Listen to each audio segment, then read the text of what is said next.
In 2025, Americans lost more than $21 billion to fraud and identity theft. That's why so many people are turning to Aura. Aura helps protect your identity with fraud alerts, dark web monitoring, and up to $5 million in identity theft protection. And if you become a victim, Aura's 24/7 U.S.-based support team is there to help. Don't wait until your identity is stolen. Start your free trial today at aura.com/safe. That's aura.com/safe.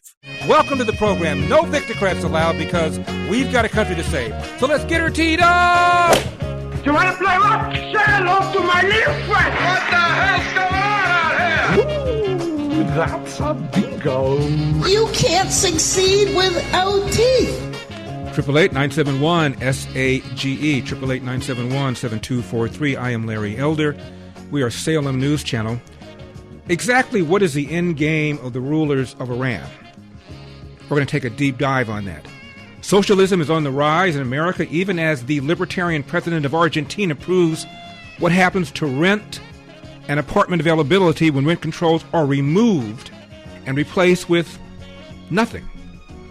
Hard, left, gay, Jewish San Francisco lawmaker endorsed by Nancy Pelosi to be her successor gets a brutal reception at a trans pride march because he is perceived as being too supportive of Israel.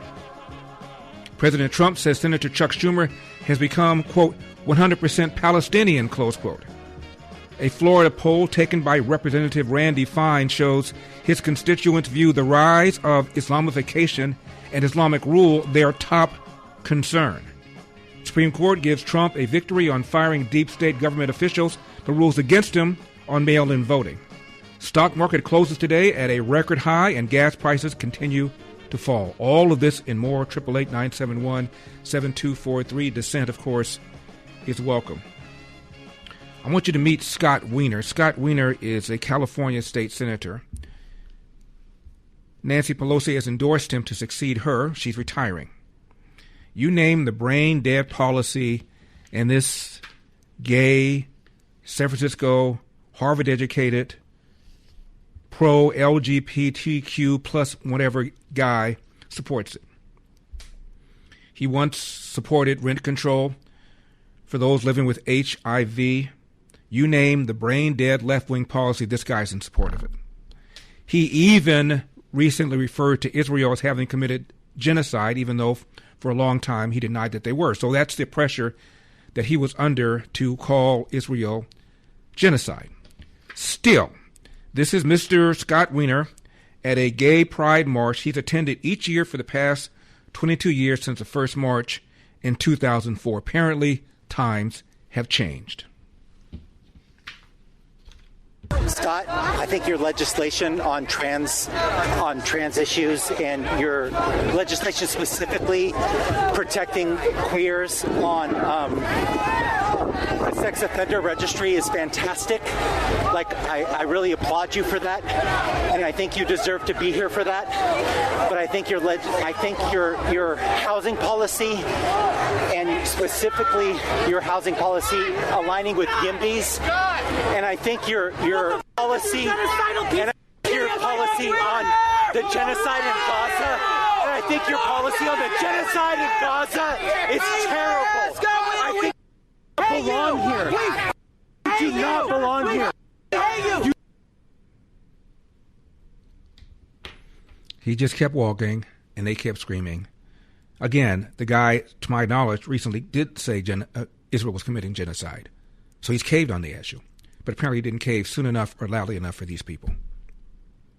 This is what this party has become, because the so-called responsible leaders don't say anything about the crazies in their party. When Ilhan Omar was facing a resolution for her horrific anti-Semitic statements, they watered it down. Jasmine Crockett has never been chastised for the bizarre things she's been saying. Race card after race card after race card, not one word. I told you before that Chuck Schumer once said that the boycott, divestiture, sanction movement against Israel was anti-Semitic. He gave a speech at APEC in which he called it anti-Semitic. The DSA, the Democrat Socialists of America, on their platform support BDS. And Chuck Schumer has not one time referred to Zoran Mamdani as anti-Semitic for supporting BDS. So you're not saying anything about these people, and you're shocked that these clowns have now risen to take over the circus? Here's Alan Dershowitz on the same issue, number 42. The Democratic Party is moving toward becoming a socialist party, and Americans are not socialists. And if Americans are given a clear choice between socialists and Democrats or Republicans, they will not choose socialists. But if the socialists are allowed to disguise themselves as Democrats, then they can squeak through with small number of voters at primaries. I don't think a socialist candidate today could win a statewide election in any state, citywide election in most cities. But if they pretend to be Democrats, and if the Democrats welcome them in, then they're going to win elections on the basis of fraud. This is pure and complete fraud on the voters, and shame on the voters who fall for it. Well, they have been welcomed in. And by the way, Mamdani's approval ratings in New York City improved after he endorsed these three candidates, all of whom won their elections, these social Democrat socialists. Here is what Mamdani said about socialism, number 36. And what these candidates offer is a vision that extends beyond the midterms, it extends beyond 2028. It speaks to what makes so many of us proud to be Democrats. It speaks to a vision that goes back to a New Deal understanding of what working people deserve. And I'll tell you that for too long, that kind of politics, you can only find it in history books, and we need to bring it back to the present day. And according to Zoran Mamdani, after 6 months of Mamdaniism in New York City, New Yorkers are loving it, number 33. We don't have to ask ourselves what life looks like if a socialist wins. I won last November, and over the course of these last 6 months, what we've delivered for working people are the very things we were told were impossible. We've delivered free childcare for 2-year-olds for the first time in New York City history. We've delivered tens of millions of dollars back to tenants who were taken advantage of by bad landlords.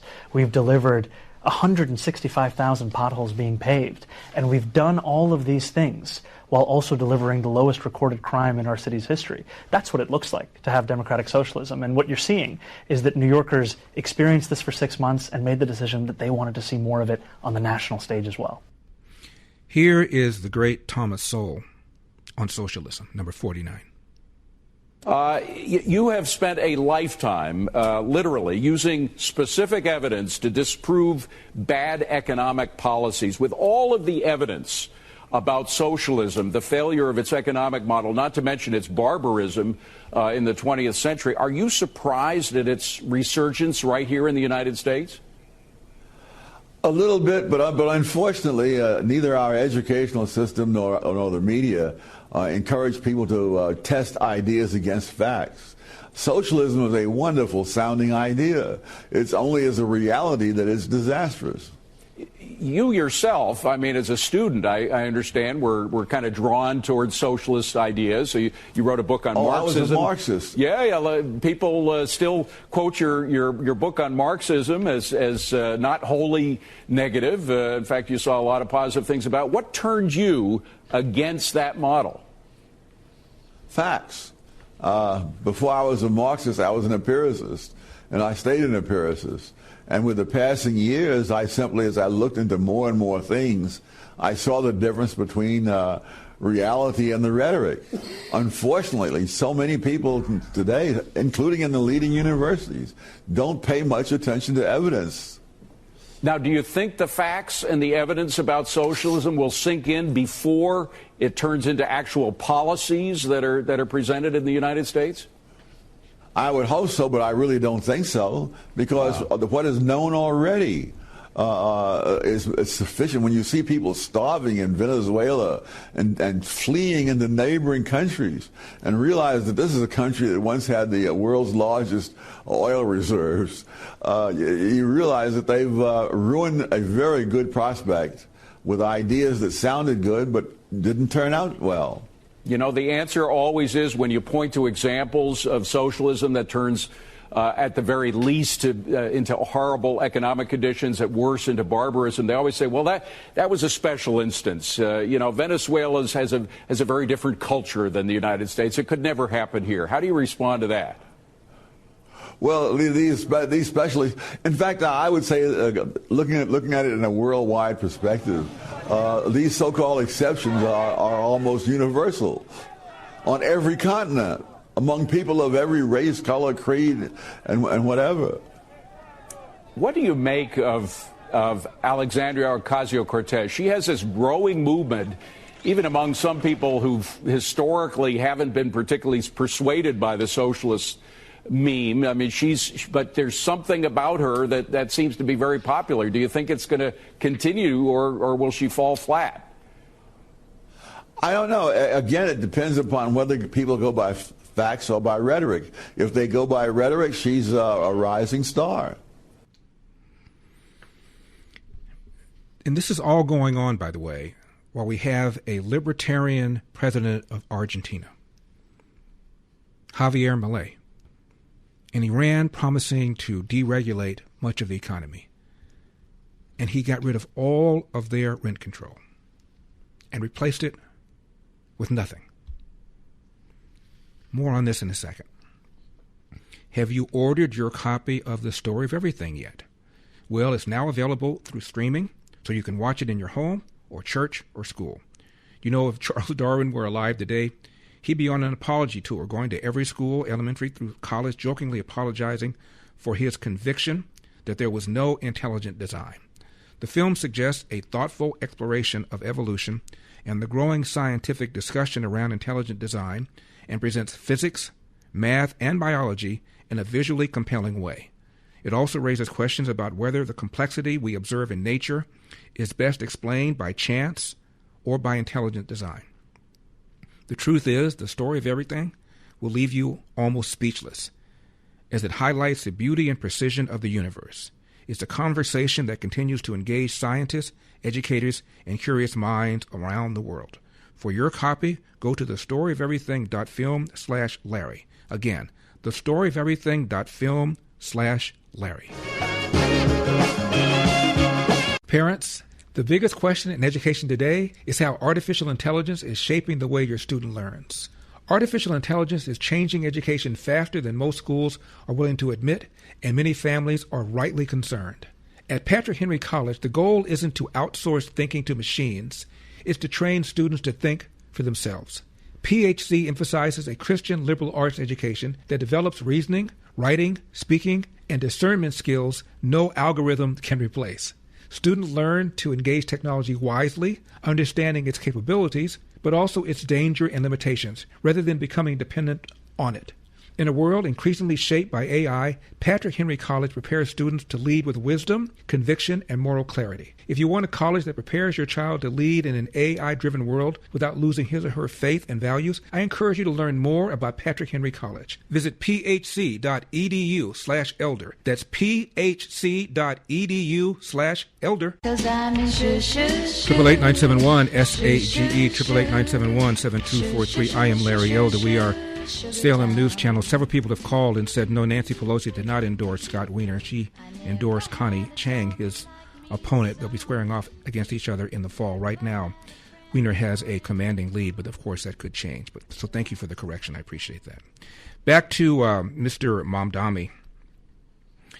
He also suggested that, you know, why do we have prisons? What purpose do they serve? Number 34. But I think that, frankly, I mean, what purpose do they serve? Right?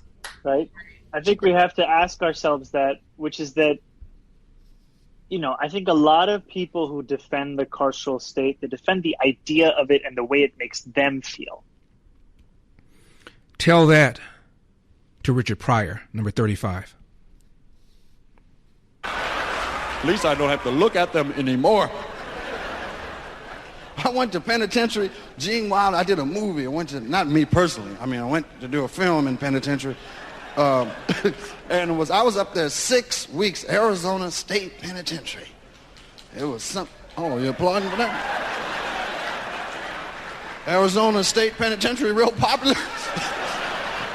Oh, man, it was strange because it's like 80% black people. And what's strange about that is that there are no black people in Arizona. I'm not lying, they bust in. And I was up there, and I looked at all the brothers, and it made my heart ache. You know, it's all these beautiful black men in the joint. Warriors should be out there helping the masses. And I felt that way. I was real naive, right? In 6 weeks I was up there, I talked to the brothers, you know, and I talked to them. And thank God we got penitentiaries.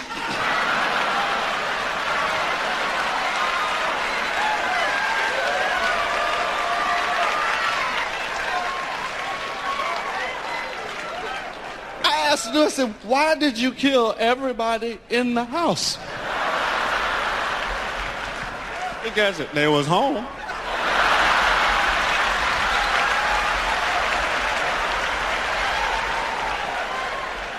I mean, murderers. Do you hear me? Real live murderers. I thought black people killed people by accident. Ami Horowitz went to a gay pride parade in New York and asked gay men a few questions. Number 41. Are you a homo? No. Liar. I'm Ami Horowitz, and the left says that there's no difference between male and female sexuality. But is that true? I'm here at the New York City Pride Parade to ask gay men and lesbians a couple of pretty revealing questions. And don't forget to subscribe below.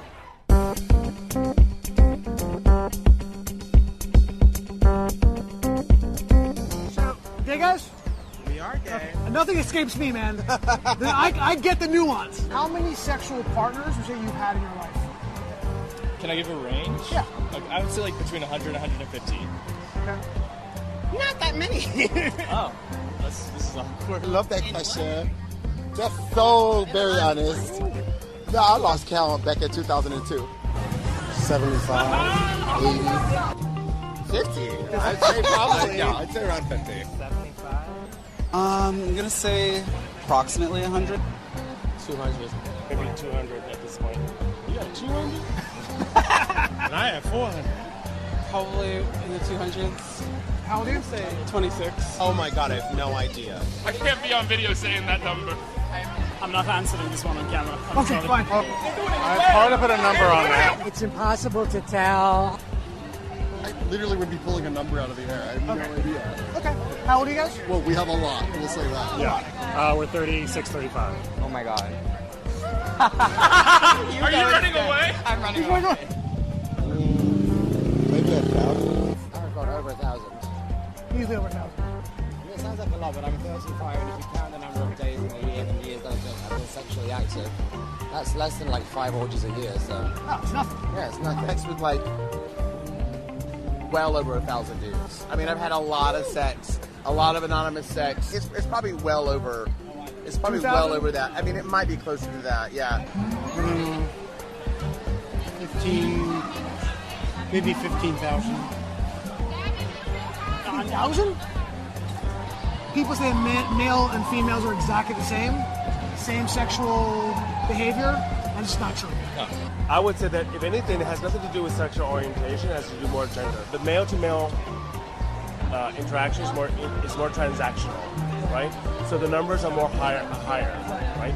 Whereas the male-to-female interaction is more emotionally based. Men, no matter what sexual orientation, are... And there's no like pretense with it. Like No we know pretense. we know what we're signed up for. Look, there's not really feelings involved. It's more about getting off, I guess, right? The male mindset. It doesn't say that there isn't an emotional component, but it's not always necessary. I always say this. It's like a man and a woman. The man's like, "Hey, girl, you want to have sex?" She's like, "No, I don't even know you." Right, exactly. But a man's like, "Hey, you want to?" You're like, "Yeah, I want to." So it's like that. I love talking about this. I'll go on. I find it fascinating. Yeah, I mean, It's it's like, crazy. that's why there's such an openness of queer sexuality and why we're all like essentially. There have been 2 or 3 different years where all I did was like stay in bed and have sex with someone, then leave. I'd get in the shower Through an app. and then reel someone, like widen it, like reel someone else in, and then have sex. I think I had sex with 8 different dudes in a day. Literally, number 32 now serving. Number 32. It's literally that. You're not scared of STDs? I have HIV. I got it from that whole period of time, but you don't die from HIV. Do you regret it? Nope, not at all. How many sexual partners would you say you've had in your life? 3. 0. zero? Why zero? I'm very selective. 4. Only her for me. Just her. Yeah. Just her. About 10. 3. Maybe like 2 or 3. 3. 3. When I was up in Buffalo, oh boy, yeah? I was a player. Were you a player? Well, I was a cutie pie during that You're a time. cutie pie now?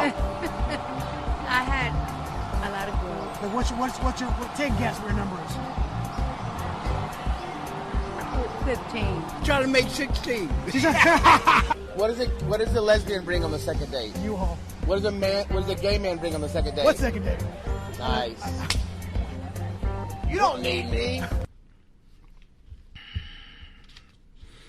The Rent Guidelines Board approved a freeze on both 1 and 2 year leases in New York City. 7-1 vote.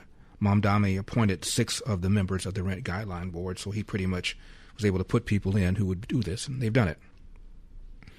So it's going to put freezes on more than 40% of all the apartments across the 5 boroughs.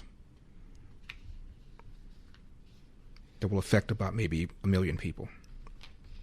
And Zoran Mamdani has called it a victory. Apparently he believes that there's also going to be a freeze on the mortgage paid by the landlords, a freeze on the amount of money that they spend to maintain these buildings, the amount of money they spent on insurance, and maybe a freeze on the taxes that they pay for their income. I'm Larry Elder. Sugar Town.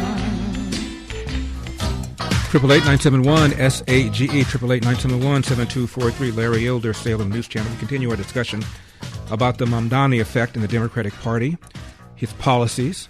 We're also going to talk about the war against Iran and what Iran is really seeking. What is their end game? All of this and more. 888-971-SAGE, 888-971-7243. I am Larry Elder. We are Salem News Channel. Todd is in Omaha. Todd, how are you? Hey, Larry, just to follow up, you had Mike Ring on with Old Glory Bank, and I'd asked you a question. Would he cash a check that's made out? If one of his customer went to the bank, would he cash it, even though that customer doesn't bank there? So you get the scenario. Right, I do. And I answered it, although you apparently didn't hear it that day.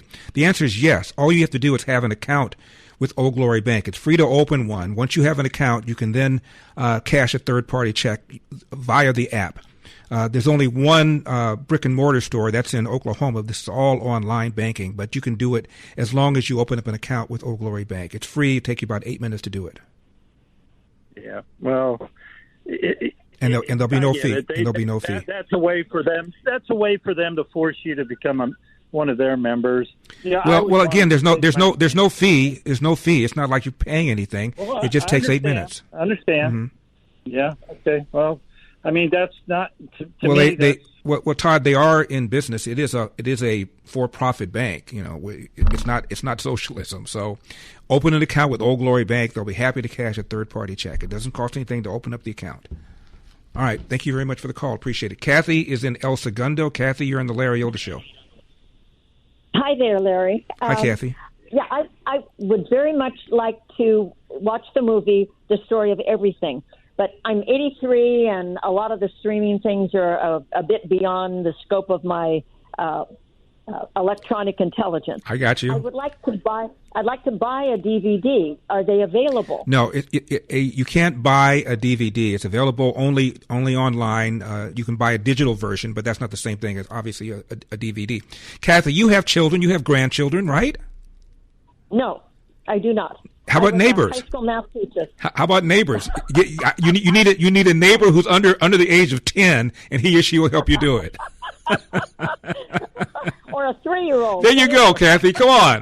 Just you're friendly. You're outgoing. I'm sure there's somebody at your church or house of worship who can help you out. You just need. It's not. If I can do it, Kathy, you can do it. Thank you very much for the call. I appreciate it. Now.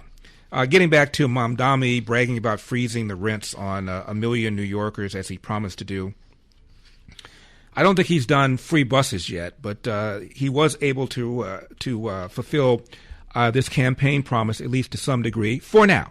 because, as you know, there's no such thing as a free lunch. They have really severe rent control in Argentina. Check that. Used to have really severe rent control in Argentina until a libertarian named Javier Milei got elected. There's an article from the Cato Institute, which is a libertarian think tank, about what's happened since Milei repealed all of Argentina's rent control regulations and replaced them with nothing. 18 months ago, 29-year-old financial consultant from Cordoba struggled to find an apartment with his girlfriend, went on all the major websites in Argentina, could barely find a 1 or 2 bedroom apartment in all of Buenos Aires, and those he found were very expensive. Quote, prices were so high that in many cases it was cheaper, he said, to live in a hotel. The 2020 rent law was then scrapped by the new president of Argentina, and since then, apartments have poured back into Buenos Aires' rental market, offering a bunch of new options. One of the largest real estate platforms, listings skyrocketed from 5,500 before the reform to 15,300 today. That's a 180% rise. And a third of that increase occurred within just 1 month of the deregulation. More importantly, rents have fallen dramatically, even though the availability has gone up. In 2019, Buenos Aires had 10,000 properties listed on Airbnb. By January 2024, that number was 29,500. A former vice president of Argentina's central bank said, quote, it's not just the law was repealed, but it was replaced with nothing, end of quote. Landlords and tenants were entirely free to negotiate almost every aspect of their agreement, from rent levels to how the rents would be revised, the currency used for payment, collateral, and the rest of it. This former banker now says, quote, there's no reason to think that the rent market needs regulation at all. Rent control laws are usually conceived to protect tenants, but they have a perverse effect, close quote. Is Mamdani listening? I'm Larry Elder.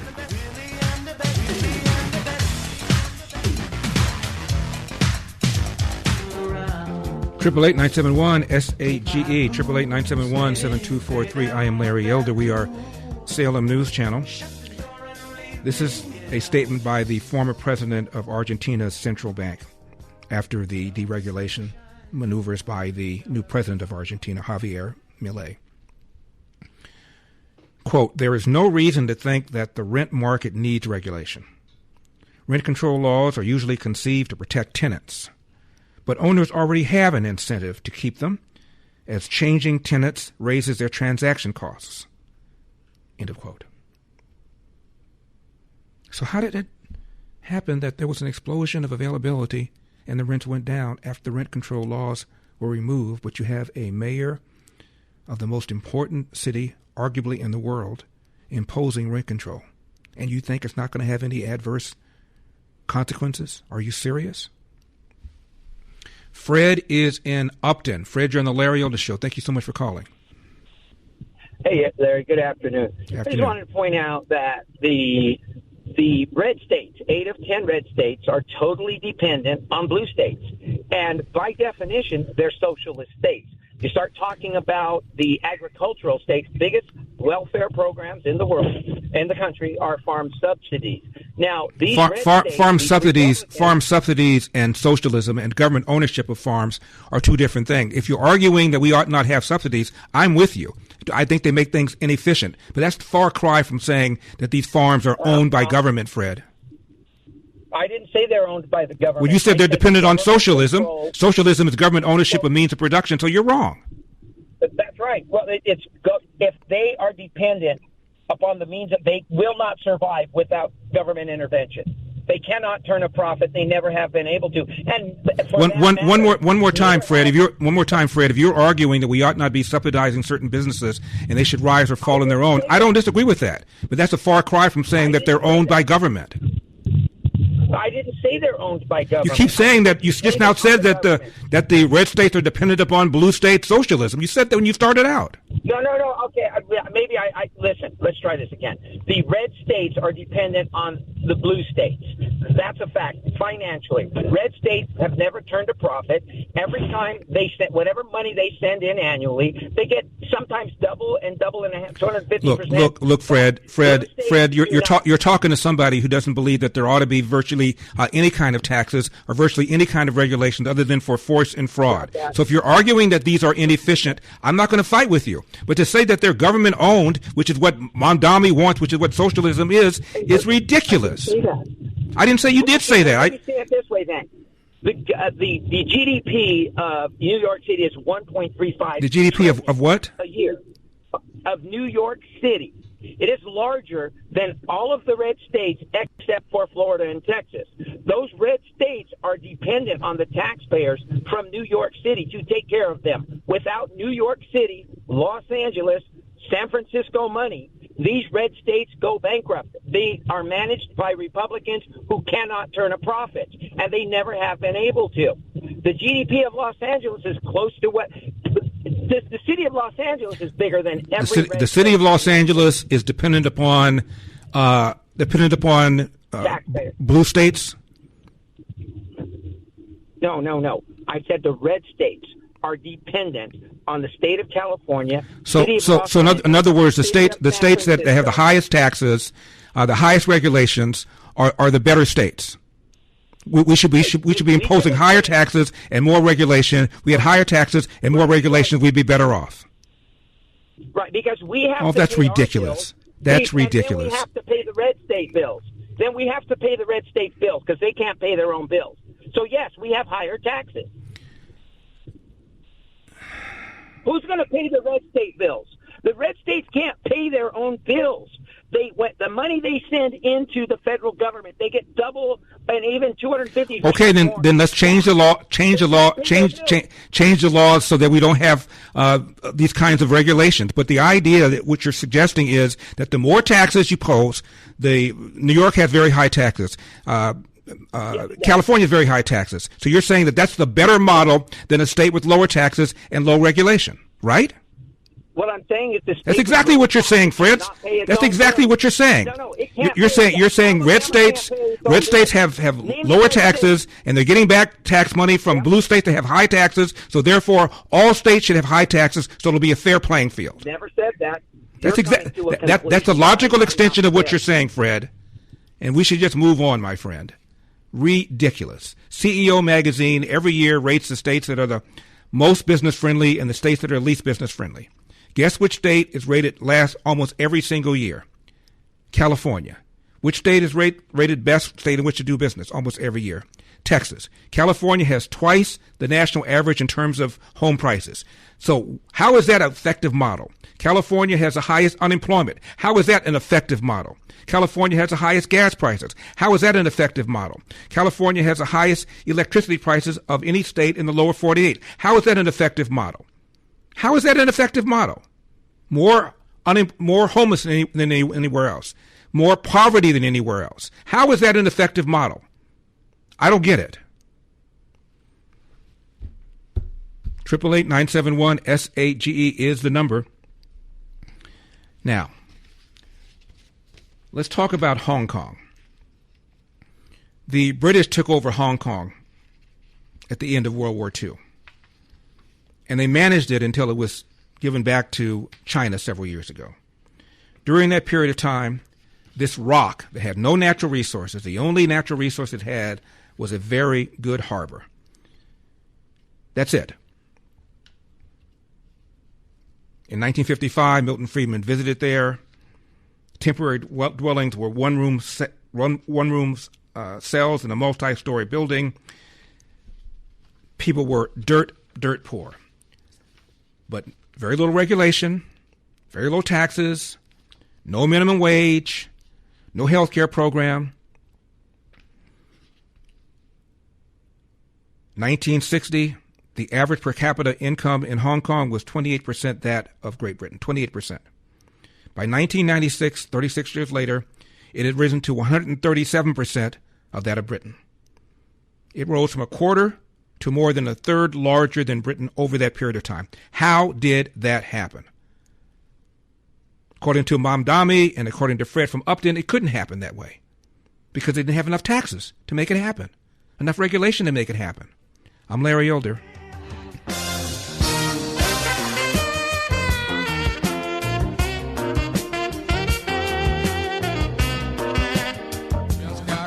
Triple 8-971 SAGE 888-971-7243. I am Larry Elder. We are Salem News Channel.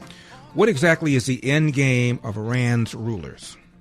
Socialism on the rise, as we've talked about. We'll continue that. President Trump says Senator Schumer has become 100% Palestinian. Florida poll taken by Representative Randy Fine shows that his constituents view the rise of Islamification and Islamic rule as their number one concern. Supreme Court gives Trump a victory on firing deep state officials, but rules against him on mail-in voting. Stock market closes at a record high as gas prices continue to fall. All of this and more. 888-971 SAGE. Kevin is in the Bronx. Kevin, you're on the Larry Elder Show. Okay, Brother Elder. Yes, sir. I'm going to speak as Latter-day Saints of Jesus Christ when he say Elder. Okay, this is how I want to explain it to you. All right. Two things. You have to remember one thing. All of this shit, the guy that just came on a show that you was arguing about as far as money, you know why they got all that money? They stole it. Ain't none of them work. They can't show not one penny of their work. They always talking about Donald Trump and Donald Trump. Oh, he got this and this. He kept on doing his business. He went bankrupt. He kept on doing his business. They lied in court. He proved it. He went to the bank, paid the money why the bank didn't come show up and come say he didn't owe them money. They lie about everything. What they do, they lie. And when you come to argue them about it, then they do it. The same thing. They all called us Nazi. And who they brought? A Nazi. That's how they play the game. Yeah. Trump said that. You've been calling me a Nazi for 10 years. Now you nominate one with a Nazi tattoo on his chest. Exactly. Kevin, thank you for the call. You can't make it up. And we're going to talk about Dara Lisa Avila Chavalier, who has said that we ought to get rid of prisons. ICE should be abolished. Referred to former President Joe Biden as a rapist. Refers to Israel as an apartheid state. Accuses Israel of engaging in genocide. And Mamdani was asked about some of her views, as was AOC. And neither of them would condemn anything she said. This is causing this problem, the Democratic Party. When you don't call out socialism for socialism, when you don't call out anti-Semitism for anti-Semitism, when you don't call out brain-dead ideas like getting rid of the so-called carceral state, which is what Zoran Mamdani calls it, that means putting bad guys behind bars. When you don't call out nonsense like that, then the knuckleheads end up running the circus. And right now, they are in charge of the circus. Have these guys been condemned by anybody? You're supporting Graham Plattner, who said he joined the military because he wanted to kill people. Nazi tattoo on his chest. You haven't said anything at all about that. But Donald Trump is a fascist and a Nazi. By the way, he had some Supreme Court cases ruling against him today. Is he going to ignore them? That's what tyrants do, right? Of course, tyrants don't go to court in the first place, do they? I'm Larry Elder.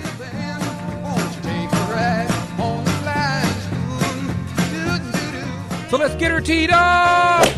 You want to play what? Say hello to my little friend! What the hell's going on out here? Ooh, that's a bingo. You can't succeed without teeth. 888-971 SAGE 888-971-7243. I am Larry Elder. We continue to discuss the Mamdani effect on the Democratic Party and on the nation. We're also going to talk about the end game of the rulers of Iran. Supreme Court gave Trump a victory on firing deep state government officials, but rules against him on mail-in voting. He was asked about the rulings today in the White House. He said, well, I guess I have to abide by these rulings. Kind of a different attitude than Joe Biden when the Supreme Court ruled against him in his student debt forgiveness program. Remember that? And he bragged that he figured out a way of going around the Supreme Court. Was he a tyrant? Number 50. And despite the Supreme Court and our Republican friends trying to block us, they haven't stopped me from pursuing an alternative path to relieve the crushing burden of student debt. And despite what the Supreme Court said, they haven't stopped me from relieving the crushing burden of student debt and making those who didn't incur student debt pay for it. I'm sure Fred would be proud. Let's get back to Mr. Mamdani. This is the senator from Georgia, Raphael Warnock, pressed on Democrat socialists. Abolishing the police. Getting rid of ICE. How do you feel about that, Senator Raphael Warnock, number 37? Concerns of ordinary people. So I hear what you're saying. There is an interesting dynamic playing out in the Democratic Party, however, when it comes to the DSA and black voters. On the one hand, Congresswoman-elect, presumably Chevalier, narrowly won black voters in New York, like 48% to 46%.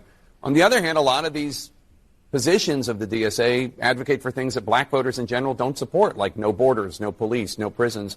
And then I want you to take a look at what happened on election night on Tuesday, according to this viral video reported on by New York Magazine, among others. Take a listen, and we'll talk on the other end of it.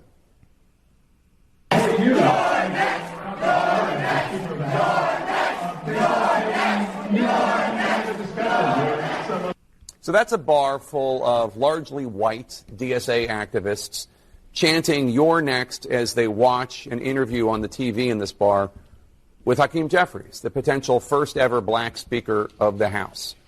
What's your take on that? You know, as I said, we have robust and rambunctious arguments about the direction of our party, but the focus is on the concerns of ordinary people. Look, I don't believe in abolishing the police. You can't have security without police. You don't have a country without borders. But this debate will go on. Black Americans are not a monolith. They will respond as they are hearing candidates center their concerns. I think part of the problem with politics, quite frankly, in our country is that we've made the politics about the politicians. Which candidate is in, who's out, who's up, who's down, what's going to happen to this politician come November. I'm worried about what's going to happen to ordinary people who can't afford their lives right now. And there's a way in which both parties have not adequately responded to this deepening American crisis. Oh, okay. We've seen as you can see, he's not going to answer the question. How do you feel about these DSA people chanting "You're next, referring to Hakeem Jeffries, potentially the first black Speaker of the House? He's not going to say. Tell me how calling Bibi Netanyahu a war criminal is going to make New York City more affordable. Tell me how abolishing ICE is going to make the country more affordable. Tell me how referring to Israel as an apartheid state and a state that's committing genocide going to make New York City more affordable. All three of these candidates that Mamdani has endorsed, including himself, have made comments like that. How is that going to make things? You're concerned about ordinary people, fine. Tell me how these extreme positions are going to improve the lives of ordinary people, Senator Warnock. He can't do it.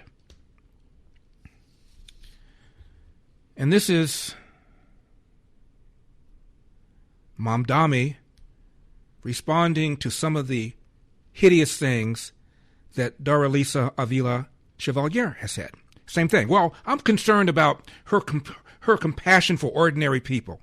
So calling Biden a rapist, saying we ought to abolish ICE, calling Israel an apartheid state and genocide, how is that going to help ordinary people? Jonathan Karl of ABC, number 38. Now, you know, there's been a lot of attention. One of the candidates you supported who won, who knocked off an incumbent Democrat, is Doralisa Avila Chevalier. She said some very controversial things, including calling for the abolition of prisons, couldn't say whether or not somebody who had committed murder should be in prison, called for open borders. against all deportations, including those of violent criminals. Are those positions that the Democratic Party could win on nationally? I think what the Democratic Party can win on nationally is a focus on working people. And I think that what I saw from Daria Lisa when I would walk the streets of her district was a focus on what she describes as a politics of life. She would talk about how we have to invest in babies, not bombs. She's now going to represent what is one of the poorest districts in the United States of America. And what people in that district are exhausted by is a politics that has justified the spending of tens of billions of dollars in killing civilians overseas while working people are struggling just to do the basics. But how does abolishing prisons or having open borders fit into that? I mean, do you see how those are ideas that a lot of your Democrats that are warning about what happened here say are toxic? Most of America won't go along with it. Are bad ideas. They're dangerous ideas. I think what the focus of her race was, what the focus of her candidacy was about the struggle that working people are facing. And I think that we can have disagreements on policy positions. What we have to agree on is what are we fighting for and who are we fighting for. She showed that in her race, and I think that many people will come to appreciate that in her leadership to come. So we can disagree on something as basic as whether or not there should be prisons? That's not your position. There are prisons, yes. And what we're also showing in this city is that safety is not something that's up for debate. It's something that we're actually delivering on. And I'm proud to be the mayor of a city that currently has the lowest recorded number of murders and shootings in recorded history in New York City. So you won't say anything about whether or not you believe that prisons ought to be abolished, which is what she said. She won't even say that convicted murderers should be put in prison. Speaking of Daralisa Chevalier, number 25. And what we need is a mentality of people over profit, right? We need to make sure that we are centering human dignity at the heart of all of our politics. And I think, we've just forgotten that as a society, and we need to recenter human dignity at the heart of this. I think Ta-Nehisi Coates put it best when he said, if I can't trust you to stand against a genocide, how can I trust you to stand up for our democracy?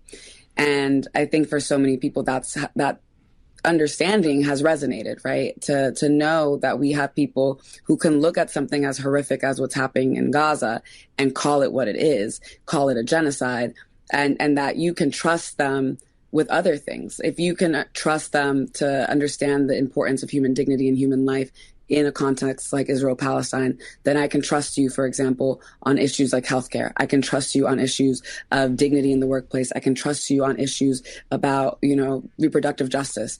And I think for far too long, we've had folks who will take money from a right-wing lobby like AIPAC and then say that they're progressive, but then when you look at the voting record, that doesn't match. And so I think it's time that we just have representatives who actually have moral clarity on a number of these issues and understand the connection, right? Because you can't tell me that there is no money for schools, there's no money to address childhood poverty, there's no money to address this housing crisis, while voting time and time again to send billions and billions of dollars to a war machine to a country that's currently enacting a genocide. Wow. Guess who praised Trump's Gaza peace plan? Who doesn't think that Israel is engaged in a genocide? Number 39, Hillary Clinton. That's today's former Speaker of the House, Kevin McCarthy himself, and we're so glad to have you. So let's start with this. Hillary Clinton praising President Trump's Gaza plan. Watch. I'm going to say something positive about Trump. Trump's 20-point plan for Gaza is actually a pathway to security for Israel, reconstruction for Gaza, and the possibility of self-determination, however defined. You think she's getting over TDS? No, I want to give her credit here because she is Trump's biggest critic. What? But remember, she didn't accuse Israel of engaging in genocide? Praise Trump's Gaza plan? Now, I love telling you about the story of everything. Did you know the odds of our universe having the exact physical constants needed for life are 1 in 10 to the power of 10 to the 123rd? That number is massive. That's not philosophy. That's physics. I've been telling you about the powerful documentary, The Story of Everything. Now it's available to stream online. You can watch it again and again and share it with your kids, family, and friends.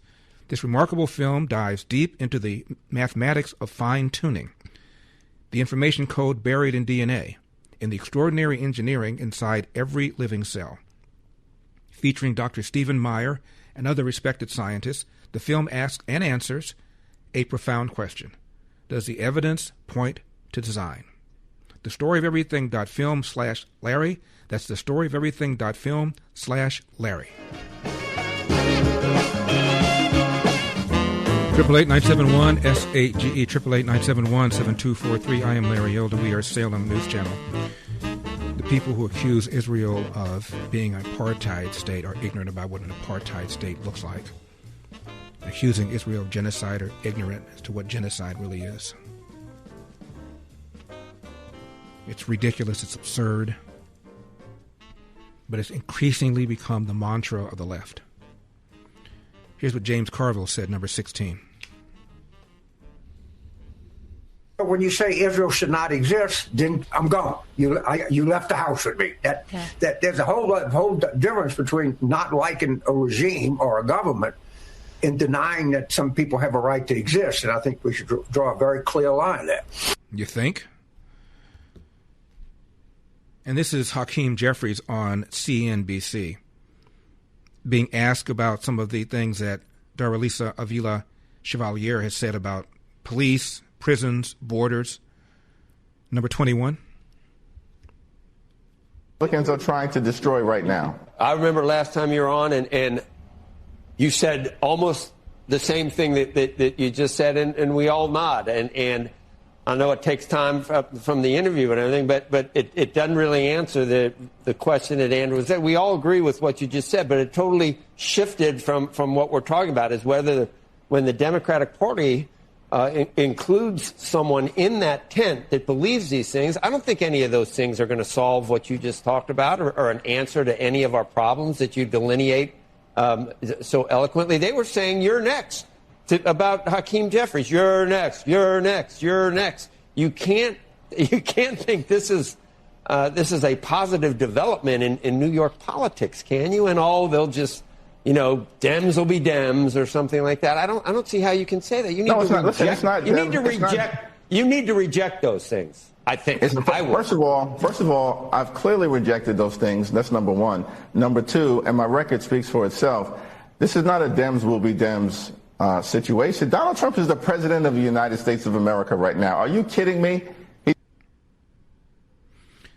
Notice how quickly it pivoted to Donald Trump. Abolish prison. Well, but Donald Trump's president. Abolish ICE. Yeah, but Donald Trump's president.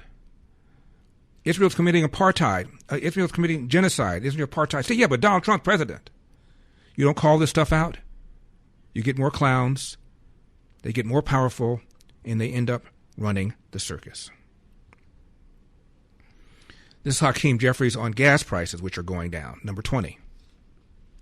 My question to you is slightly different. I wanted to just talk about Iran for a second. You mentioned oil prices, and I think it's actually surprised people, at least some, depending on what political side you're on and other things, just how quickly we've seen prices come down. WTI crude this morning is $69.79. And by the way, I'll raise my hand and say, there was a time when I would talk to different analysts and others that would say, you know what, the price of oil is not going to come down for months before you actually have, or until you have, not just a ceasefire, but a real deal. What do you think of whatever you think the deal is on the table? What do you think of the fact, these prices have come down at a level very similar to what the president said they would?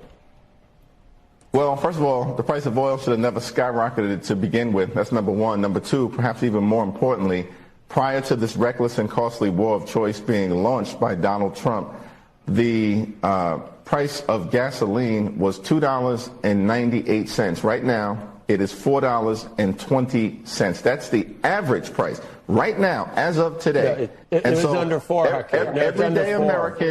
Everyday Americans are feeling that pain in a way that perhaps doesn't there's a hit the national same average, way for people who are wealthy, well off, and well connected. It's 393 today, the national average, so it's not 420. We got it up on the screen. The national average was 420 as of yesterday. This morning, it's 393. That's still much higher than the $2.98, and that has an impact on working-class Americans, middle-class Americans. But that's only part of the puzzle. Housing costs are too high. Grocery bills are too high. Utility bills are too high. Health care costs are too high. Child care costs are too high. People are clearly struggling, and that's what public sentiment shows unequivocally. And Donald Trump has failed to solve that challenge, and we are going to address it decisively. Where do you start with all of this? By the way, gas prices are even lower now than they were when that was broadcast. Gas prices were higher under Joe Biden. They were higher adjusted for inflation under Barack Obama. And he acts as if when they went up for no reason. Was Iran close to getting a nuke or not? Is Iran further back in acquiring a nuke or not? If the answer to those questions are yes and yes, then the world is better off. But you give him no credit for that at all. The Secretary General of NATO, Mark Rutte, said that Iran was close to getting a nuclear weapon, and he praised Donald Trump for making the world safer. Nobody cares.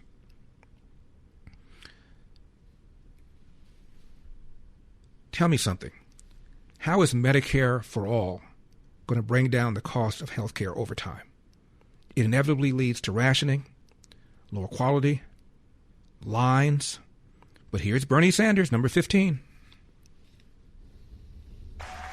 And when so many of our people are uninsured or underinsured, we're going to end the disgrace of being the only major country on earth without a national health care program. We are going to pass Medicare for all.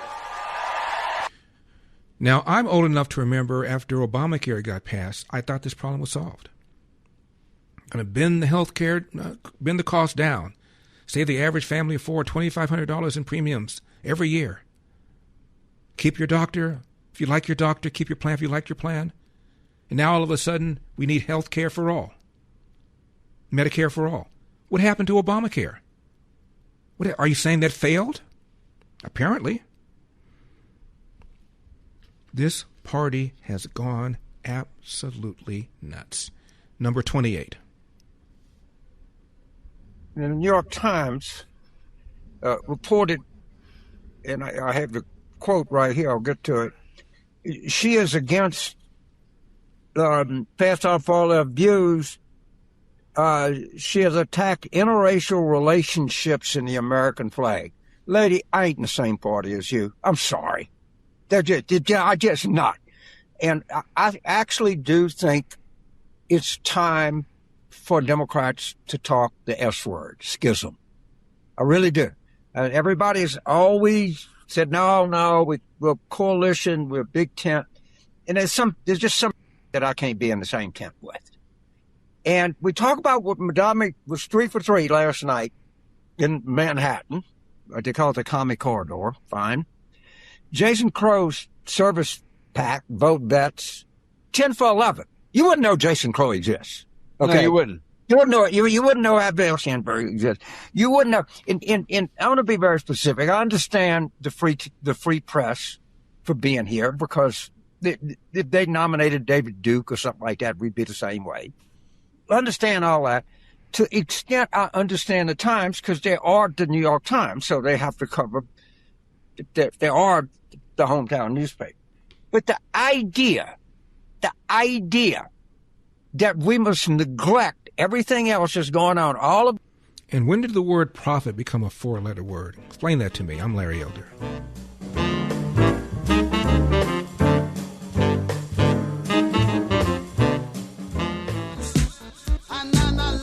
Triple 8-971-SAGE, 888-971-7243. I am Larry Elder, Salem News Channel.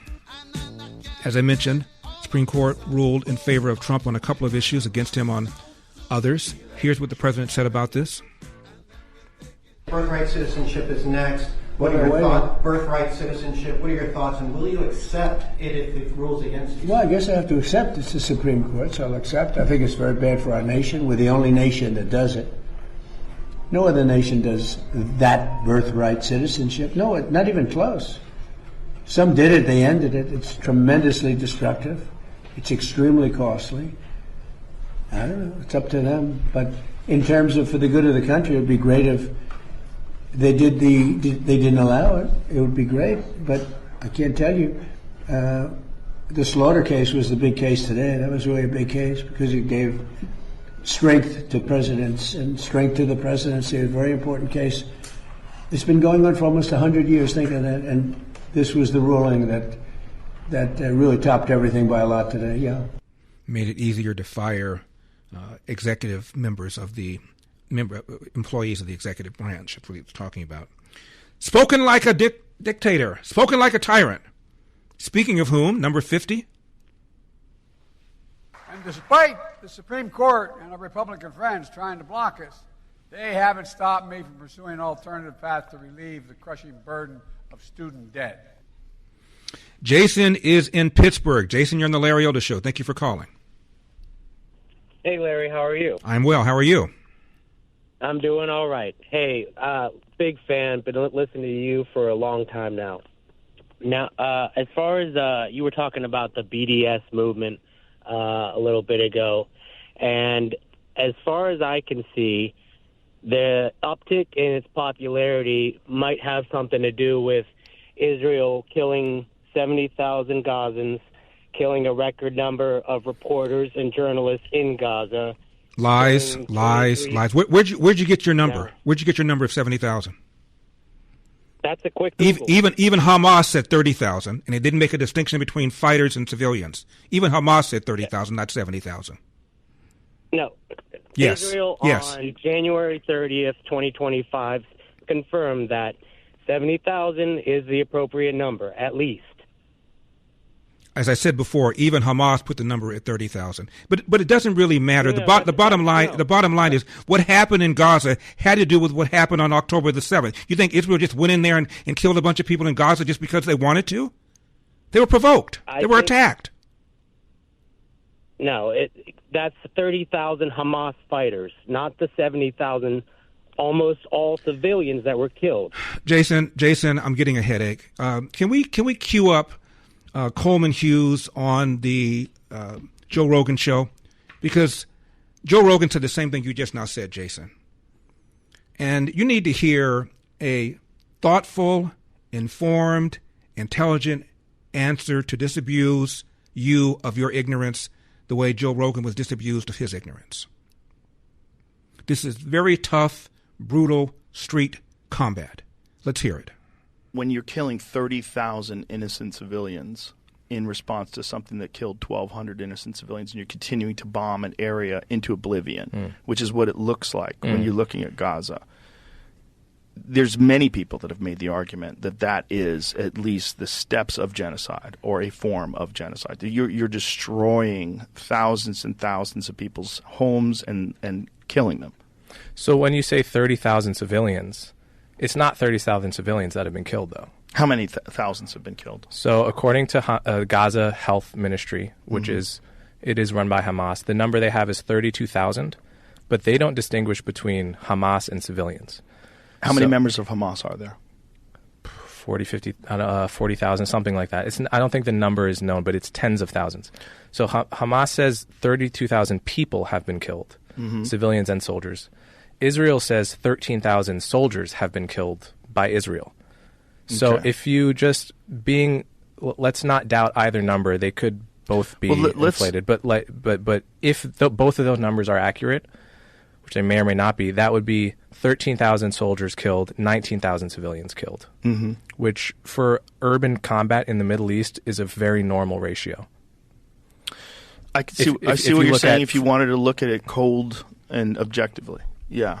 But I hope it doesn't come across cold because... But it's mostly women and children that are dying, that are dying because they're in a place where these terrorists are, right? I mean, it's not...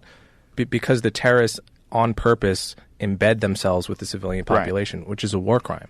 Right, which is a strategy that they have clearly employed when you see them. And when the IDF went into that hospital and found Hamas... Just recently? Yes. Yeah. So it's real. It's not just a conspiracy. More theory. on this on the other side. 888-971-SAGE, 888-971-7243. You embed your military with civilians. Civilians are going to get killed. That's why they're doing it.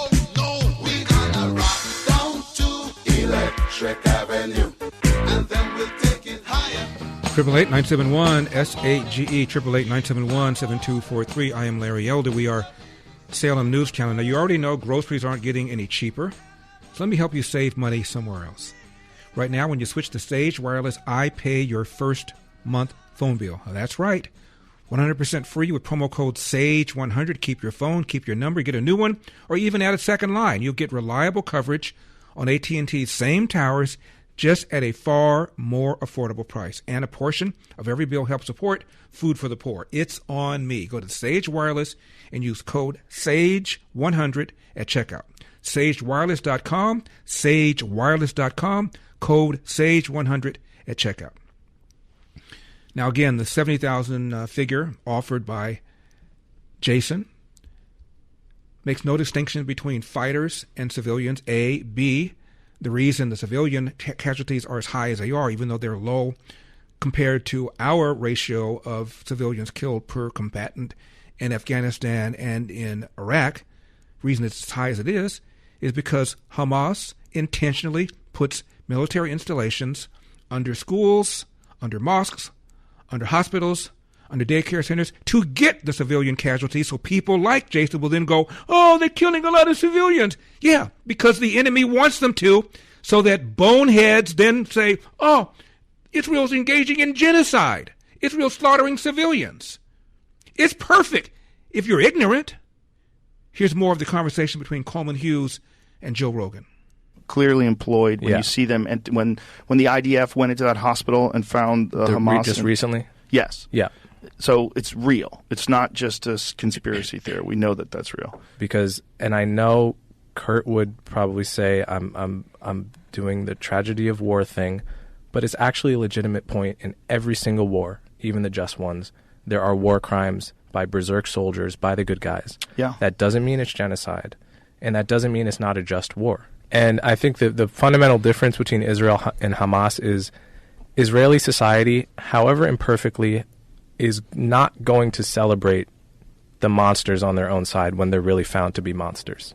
They're not gonna hand out candies to people who kill Palestinian civilians like Hamas does, in reverse. And so my feeling about it is still that, you know, any nation that suffered what Israel did on October 7th, everyone in the country would be saying, you have to go get these guys. You have to eliminate this organization that did this. And if they're 80% finished with that job, it would make no sense at this point to stop before you've cut out the last 20% of the cancer or before you've put out the last 20% of the fire, right? Even with all of the absolute suffering that is real on the Palestinian side, you know? So that's how I feel about it. And I think it's very, very distinct from genocide, because genocide is when you're trying to maximize civilian casualties. I think Israel, however imperfectly, is doing the opposite. They're trying to minimize civilian casualties. That's interesting. Hamas is the one that turns these civilian locations into military operation sites. Yeah, which is a war crime. It's this is the way I would put it succinctly. If you ask the question, what is unique about this war?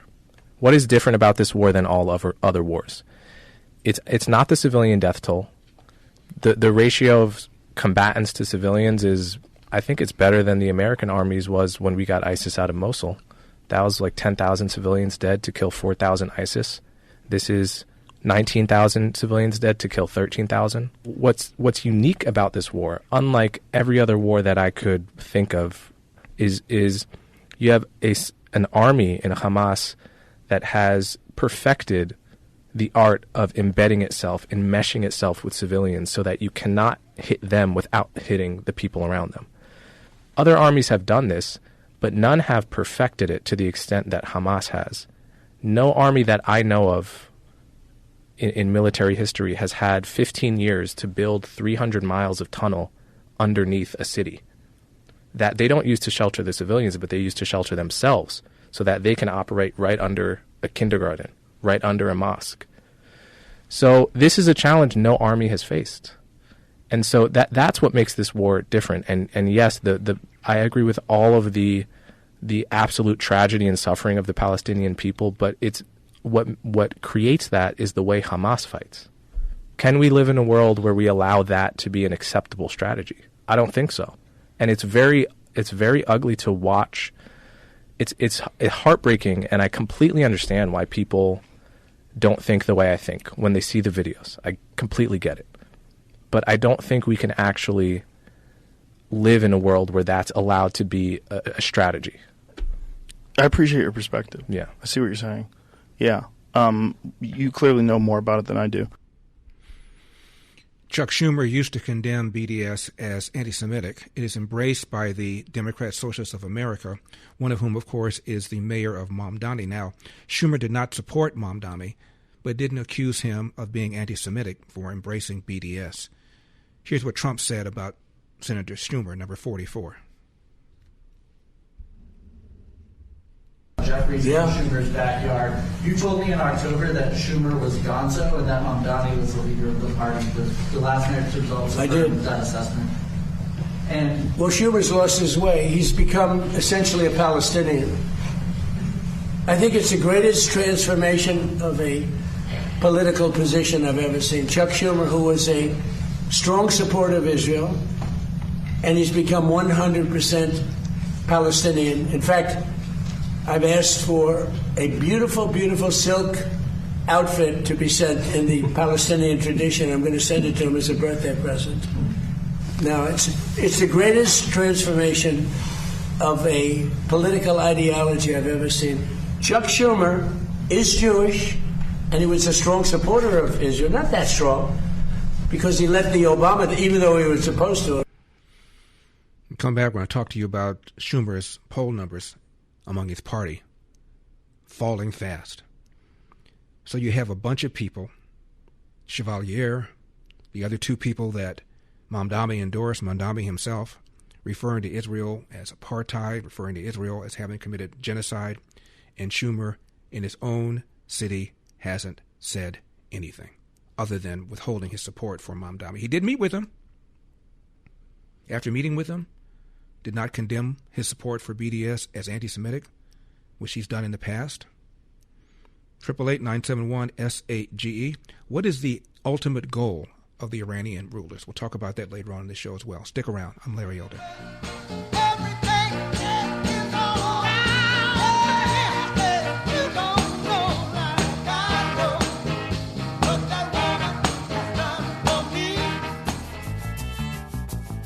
Triple 8-971-SAGE, 888-971-7243. I am Larry Elder. We are Salem News Channel. Democrats continue to defend comments made by Daralisa Avila Chevalier. Also, Democrats continue to attack profits. When did profit become a four-letter word? Poll taken by a Florida member of the House says his constituents view the rise of Islamification and Islamic rule as their top concern.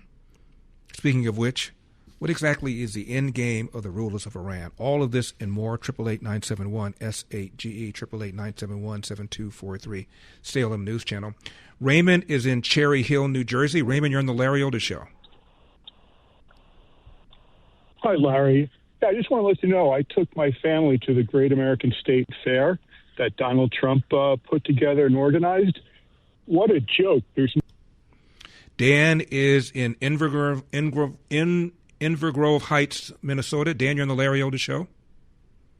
Yeah. Hi, Larry. How are you? Hi, Larry, I'm right here.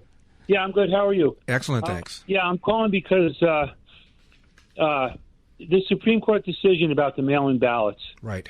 I'm not sure. I'm guessing that the White House counsel argued it strictly from a constitutional perspective, and it went down the way it went down.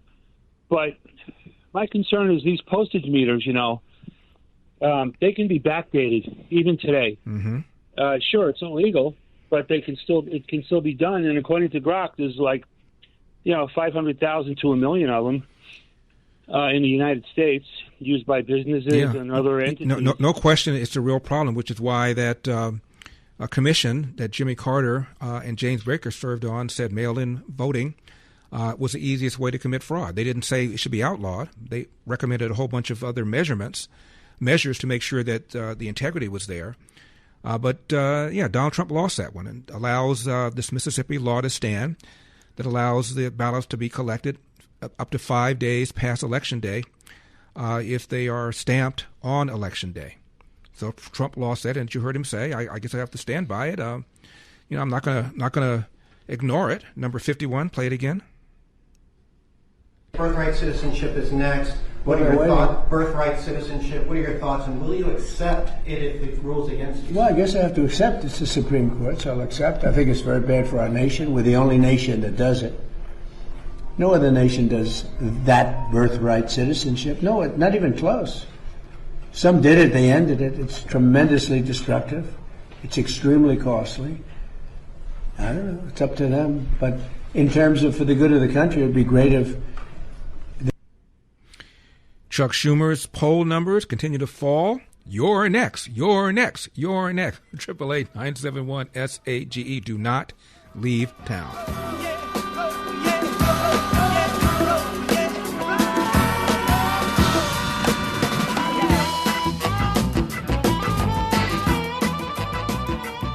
So let's get her teed up!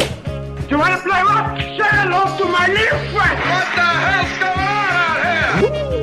Ooh, that's a bingo. You can't succeed without teeth. 888-971-SAGE. 888-971-7243. I am Larry Elder. We are Salem News Channel. Regarding Iran, the Memorandum of Understanding is still being negotiated.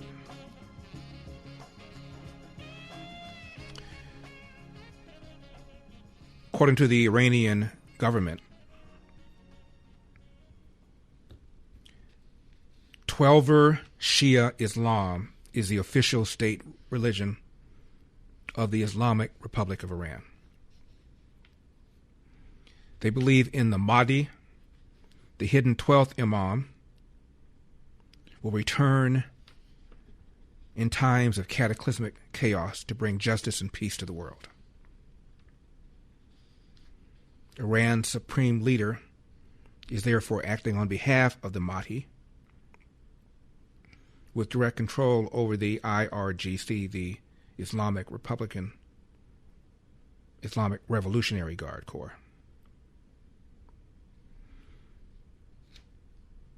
Khomeini, the first supreme leader, said this, and I'm quoting him: "We shall export our revolution to the whole world. Until they cry, 'There is no God but Allah,' resounds over the whole world. There will be struggle." Close quote. The IRGC's mission is to spread Shia clergy and advance the Islamic revolution all over the world. So I guess this didn't start with Israel, did it? The Ayatollah that was killed on the first day of the war,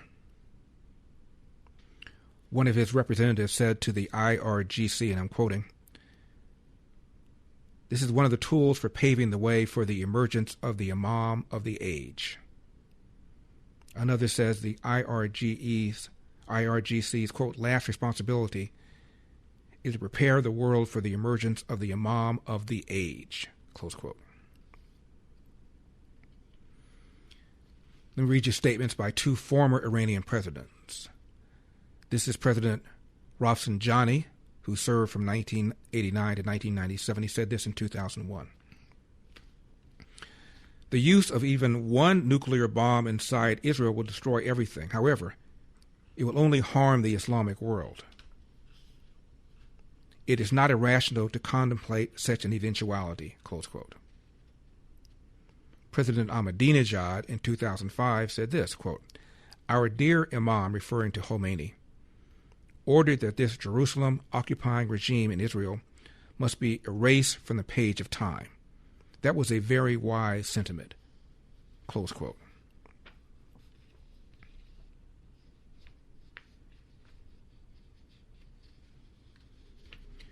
This is what the world is up against.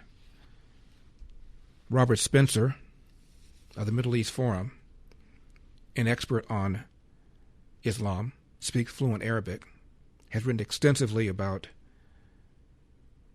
Islam. And here's what he said happens to people who are non-Muslim. Number 27. Chapter 2, verse 191, kill them wherever you find them. Are you getting a pattern here? Chapter 9, verse 5 does not say, kill them wherever you find them, but it does say, fight against those who do not believe in Allah nor in the last day, and do not forbid what he has forbidden, even if they are of the people of the book, which is Jews and Christians primarily, until they pay the jizya, which is a tax, with willing submission and feel themselves subdued. In other words, fight against the Jews and the Christians until they submit, denied basic rights under the rule of Islamic law. Chapter 8, verse 39, fight them until religion is all for Allah, which means if there are other people of other religions, then you got to keep fighting. So, I would submit to you on the basis of this, and there's much more that I could quote and will, if you'd like to challenge in the question period, I can give you much more evidence. Islam is not a religion of peace. But in the age of absurdity, you can't say that. And yet we are facing an increasingly virulent global conflict on the basis of the fact that the people who read this book and believe it and think that it is the perfect book that was dropped from paradise by the only God, they think that this is what they have to do. Now, this does not mean that every single Muslim is going to do this any more than every Christian loves his enemies and turns the other cheek. But what's in the book is in the book. And those who do commit violence in the name of Islam have abundant textual support for what they are doing. They are able to point to passages of the Quran and quotations from Muhammad and statements from Islamic scholars and clerics to say Islam commands warfare, and Muslims must wage war against unbelievers and subjugate them under the rule of Islamic law.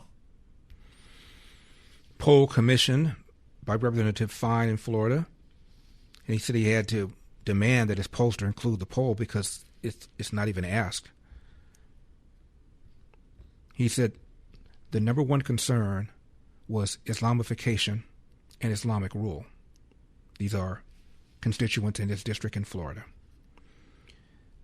Daralisa Avila Chevalier, the one endorsed by Mamdani, member of the DSA, converted to Islam. Chris Murphy, dyed-in-the-wool Trump hater, was asked to defend some of the comments that she's deleted on social media, including calling Joe Biden a rapist, number 31.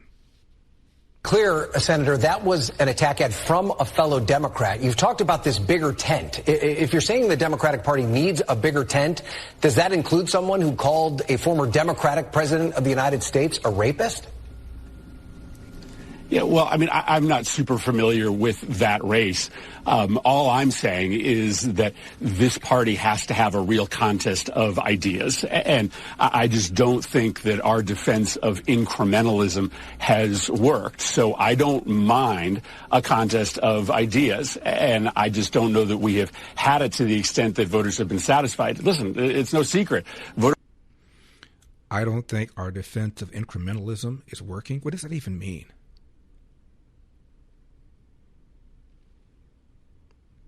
Meanwhile, Chuck Schumer,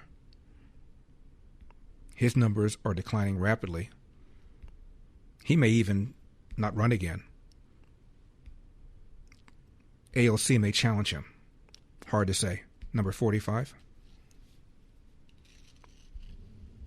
They have a Democratic leader in the Senate in Chuck Schumer, but I think Lissa Slotkin is channeling Democratic voters on this one because it's no longer the overall electorate that doesn't like Chuck Schumer. Look at this change among Democrats themselves. Chuck Schumer's net favorable rating with Dems now versus the last time Democrats were going for that Senate majority. In early 2020, look at this. Chuck Schumer was 40 points above water, very much on the positive side of the ledger with Democrats. Look at this. Look at this change. This is nuts. Johnny B off on the side going, my goodness gracious. Now he's a point underwater with Democrats, Chuck Schumer isn't unpopular overall. He is that. He's not just that. He's actually not popular with Democrats. Alyssa Slotkin, who's a moderate Democrat, her comments not coming out of left field. Again, to be clear, this is among Democrats. This is among Democrats where Chuck Schumer is struggling. All right, how's he doing among Democrats in New York, his home state? Yeah, you think that this number is bad. What about here in his home state of New York? I tell you, these numbers scream primary challenge 2 years from now. Look at this. Okay, New York Dems who view Chuck Schumer favorably. Again, in early 2020, it was 75%, 3 in 4 Democrats. Now it is less than half. Less than half of Democrats in Chuck Schumer's home state of New York, 47% who view him favorably. This is part of a larger picture in which Democrats are turning against their leadership. They are specifically turning against Chuck Schumer. He is actually underwater nationally with Democrats. And even in his own home state of New York, the Empire State, he can't even reach 50% favorable rating with Democrats. That's because Chuck Schumer has not referred to Israel as an apartheid state. That's because Chuck Schumer has not called Israel guilty of genocide. And his party is turning against him. Rising hostility to Israel, rising hostility to capitalism. Chuck Schumer has not called for ICE to be abolished. Chuck Schumer has not called for the abolition of prisons. He's a Trump hater, but that doesn't get you anywhere anymore. Dan Goldman, the one who was successfully primaried, was a House manager, meaning a prosecutor, after one of Trump's impeachments. Tried to get him convicted and thrown out of office. And even that wasn't good enough. He's the one who went into that coffee shop and then got blasted on social media afterwards. Now, did you know the odds of our universe having the exact physical constants needed for life is 1 in 10 to the power of 10 to the power of 1/23rd? That's a huge number. There aren't enough particles in the universe to write it down. That's not philosophy, that's physics. I've been telling you about the new documentary called The Story of Everything, now available through streaming online so you can enjoy it over and over again, plus you can share it with your kids and friends. This amazing film dives deep into the mathematics of fine-tuning, the information code buried in DNA, and the precision engineering inside every living cell. It basically asks and answers, does the evidence point to design? Whether you're a physics junkie, a curious skeptic, or someone who just loves having their mind blown, this is definitely the film to see. TheStoryOfEverything.film/Larry. TheStoryOfEverything.film/Larry.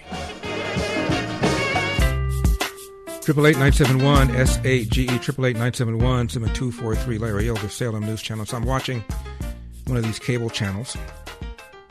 Got a panel over there just trashing capitalism. I'm looking at them. Sitting at a table that was made by capitalists. Sitting in a chair that was made by capitalists. Wearing suits that were made by capitalists. Speaking into microphones that were made by capitalists. On a program set up and established by capitalists. The technology to transmit the show to you and me, made by capitalists. I presume the automobile in which they got to the set, unless they rode a bike, even if they rode a bike, made by capitalists. And this is a Democrat pollster. If you don't want people to be curious about socialism, capitalism has to work a lot better. What does that even mean? Number 14. 10% of Americans say that they are more afraid of running out of food than death. And then we've had a 16% increase since President Trump has been in office. My point is this. If you don't want people to be curious about socialism, capitalism has to work a lot better. It's really, it's really. I don't think anyone's gonna. I don't think President Trump would disagree with what you just said. Well, guess what? Today, President Trump was out here talking about America will never be a socialist country. America will never be a communist country. When he just asked for $11 billion in subsidies for farmers because capitalism is killing American agriculture. His capitalistic war in the Mideast is not allowing fertilizer to get to American agriculture. So it's failing all around. It's killing people, right? And people are afraid and ready to do something else. Yeah. Well, wars have consequences. Preventing Iran from getting a nuke has consequences. There will be disruptions. That means capitalism has to work a lot better. Here's another one. This is a far-left podcaster named Jennifer Welch, number 18. It's total hypocrisy, but here's the through line. Much like Melania's, the allegations from her former best friend, Amanda Ungaro, that Melania is, all right, that's the allegation. I'm not saying that. That's what her former best friend said. She's an alleged. So are all these corporations. They're all prostitutes. They all sell out. They sell out. If you're president in 2028, Bud Light's going to be like, we're here, we're queer, we're black, we're the blackest of the black, gayest, and they're going to promote that. The problem with America is people are for money. I'm talking about corporations and I'm talking about politicians. Look no further than J.D. Vance. J.D. Vance is this country's top prostitute. He believes in nothing. He's changed his name 3 times, changed his religion 3 times. Trump is America's Hitler. We've done a complete 180 on that. He is a 2-bit, in my opinion. That's just my personal assessment. He said, that's enough. Tell me how all of this is going to make things more affordable. How's all this going to make healthcare more accessible? Cheaper? How's this going to bring down the cost of rent? Referring to President Trump, referring to J.D. Vance, referring to corporations as prostitutes. I don't know who funds Jennifer Welch's podcast, but I'm assuming she doesn't do it for free. If she has sponsors, I'm assuming she didn't say to the sponsors, no, that's way too much money to pay me. Americans are blank for greed, she says. This is an interesting discussion between Phil Donahue, remember him, and Milton Friedman about greed, number 52. When you see around the globe the maldistribution of wealth, the desperate plight of millions of people in underdeveloped countries, when you see so few haves and so many have-nots, when you see the greed and the concentration of power within, did you ever have a moment of doubt about capitalism and whether greed's a good idea to run on? Well, first of all, tell me, is there some society you know that doesn't run on greed? You think Russia doesn't run on greed? You think China doesn't run on greed? What is greed? Of course, none of us are greedy. It's only the other fellow who's greedy. The world runs on individuals pursuing their separate interests. The great achievements of civilization have not come from government bureaus. Einstein didn't construct his theory under order from a bureaucrat. Henry Ford didn't revolutionize the automobile industry that way. In the only cases in which the masses have escaped from the kind of grinding poverty you're talking about, the only cases in recorded history are where they have had capitalism and largely free trade. If you want to know where the masses are worst off, it's exactly in the kinds of societies that depart from that.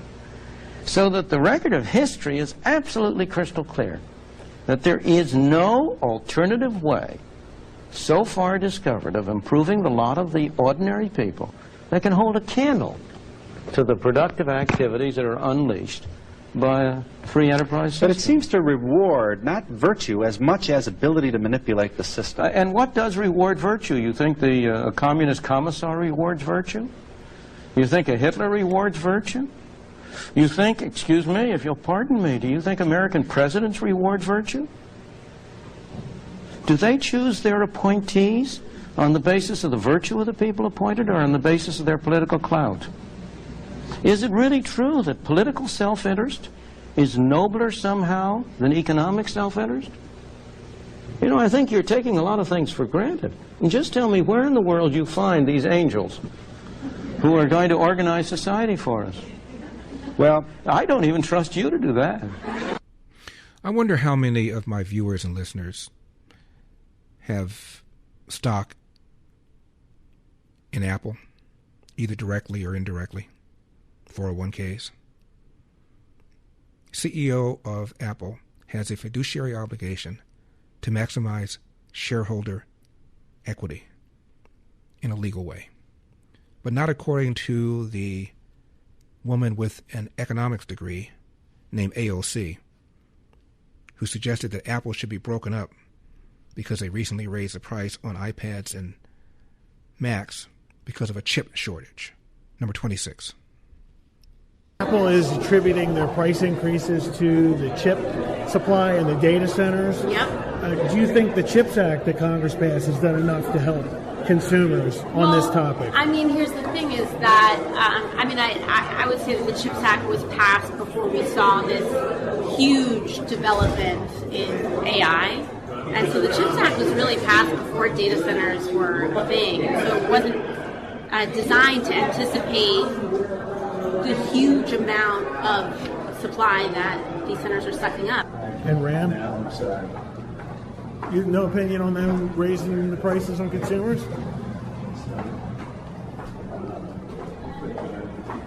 Because of these data centers, a lot of people's electricity bills are going up, and now your ability to buy laptops, computers, iPads, electronics in general is going to go up because the data centers are sucking up and therefore, AOC, what is your answer? Stick around for that. I'm Larry Elder.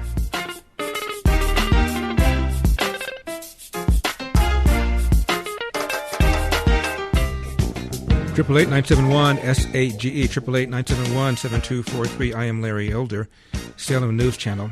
Here's AOC reacting to price hikes on the part of Apple because of a chip shortage. Here's what she says should happen to Apple.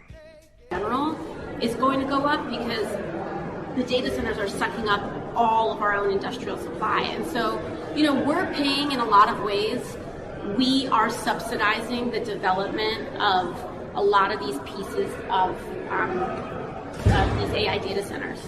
Is there something that Congress, you think, should do to step in and try to thwart some of these, what could be more and more price increases for consumers when it comes to these data centers? Absolutely. I think we need to be taking a look at the supplies in these markets and making sure that everyday people aren't paying the price over and over and over again for the privatized profits of these AI companies. I mean, this is the thing, is that they are saying in their private investor calls, and they are so giddy about all the people they're going to put out of work, the thousands of people that they've already laid off in Silicon Valley.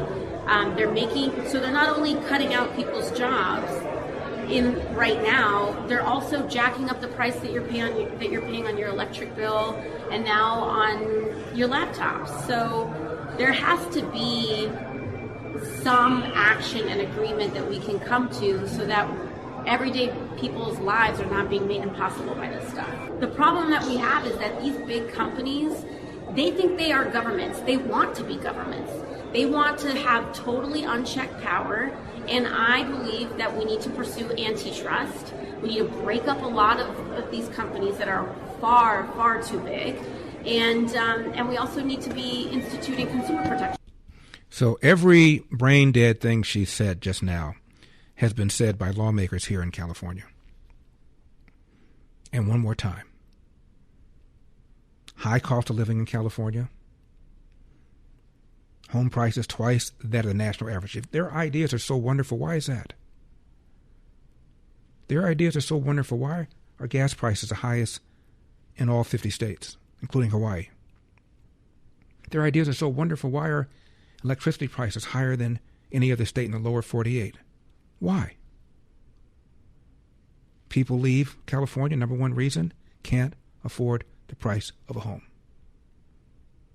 But they have all these wonderful ideas about how to make life more affordable, which is why they're getting elected, because they're promising to make life more affordable, promising free stuff, rent-frees, grocery stores run by government, free child care.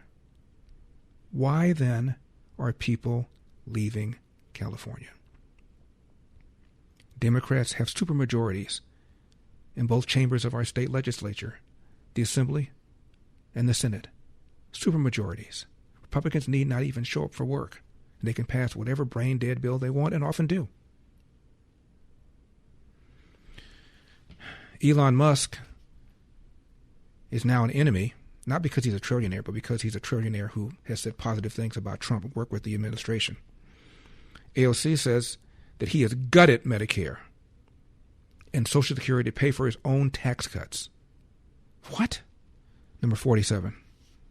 We don't, quote unquote, have the money for a better and improved social safety net because we let, like, Elon Musk gut Medicaid and gut Social Security in order for him to pay for A, his own tax cuts, and B, his own $1 billion in private federal contracts.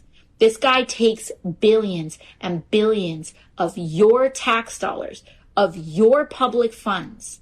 They are robbing us of the tiny slivers of what we have left in our collective public social safety net.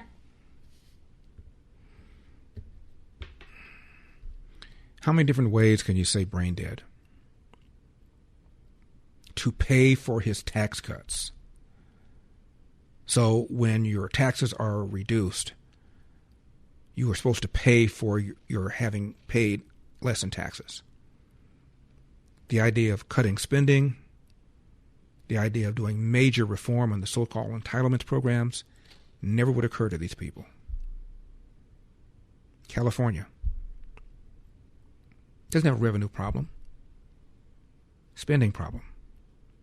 The idea, however, of cutting spending, privatizing services, or even more radical, relying on individuals to help individuals who are needy would never occur to these people. No, let's attack capitalism. Let's attack the very foundation that has caused all these soccer fans from all over the world to marvel at America's abundance. I'm Larry Elder.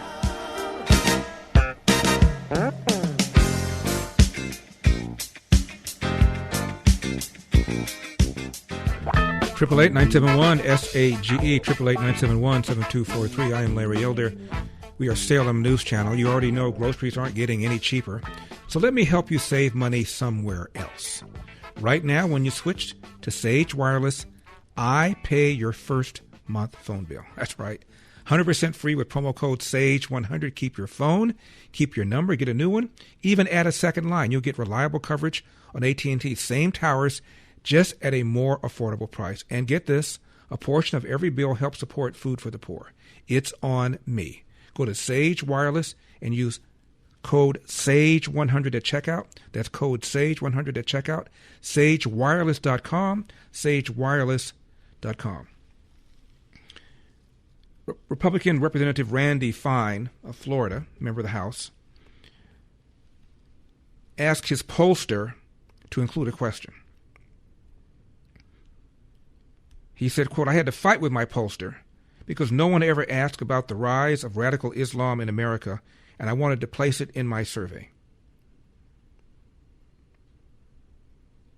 He said it was rated as his constituents' top concern, more than the war in Iran, more than abortion, more than anything else.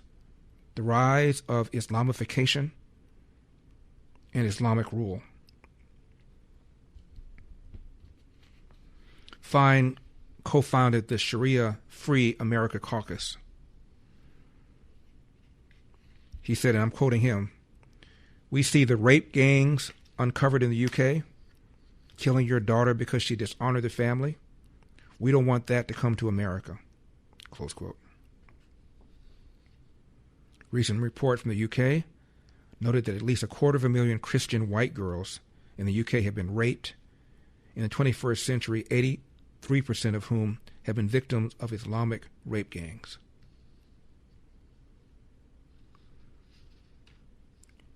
Representative Fine said, again, this is the top concern.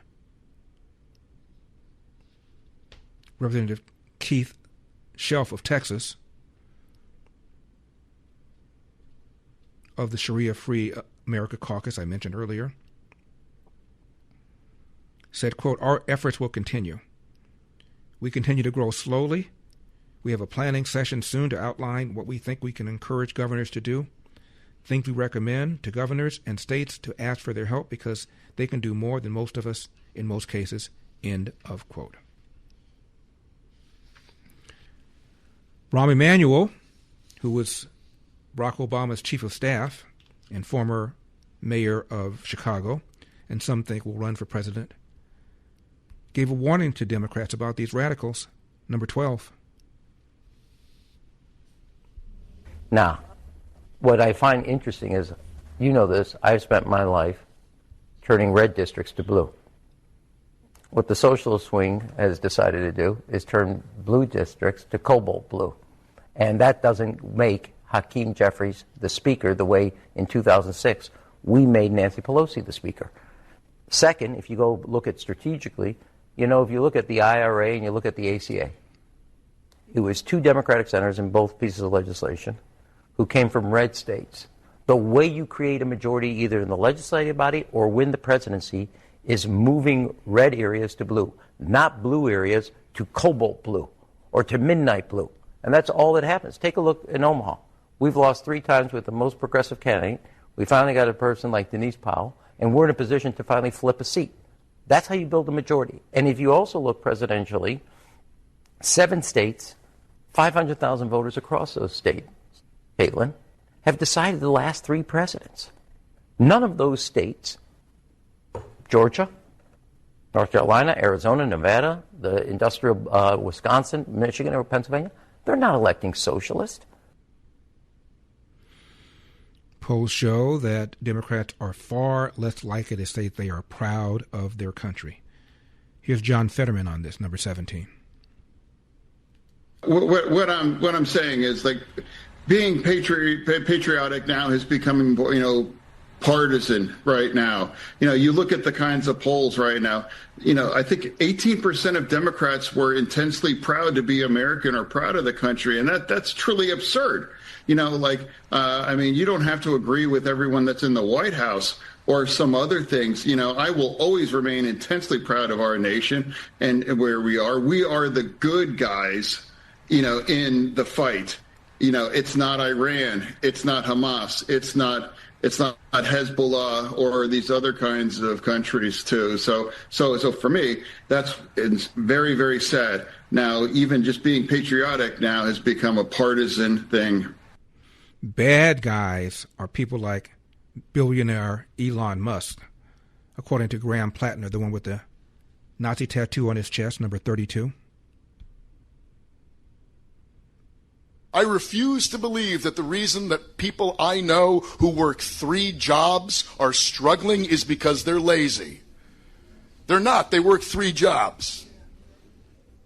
But the fact that we've got people in Eastern Maine who work 3 jobs and can barely afford their rent, and the fact that Elon Musk is now a trillionaire, those are the exact same story. They are directly connected. And the reason this has happened, it's not because Elon worked hard. It's not because Peter Thiel comes up with better ideas. It's because they and those like them bought politics.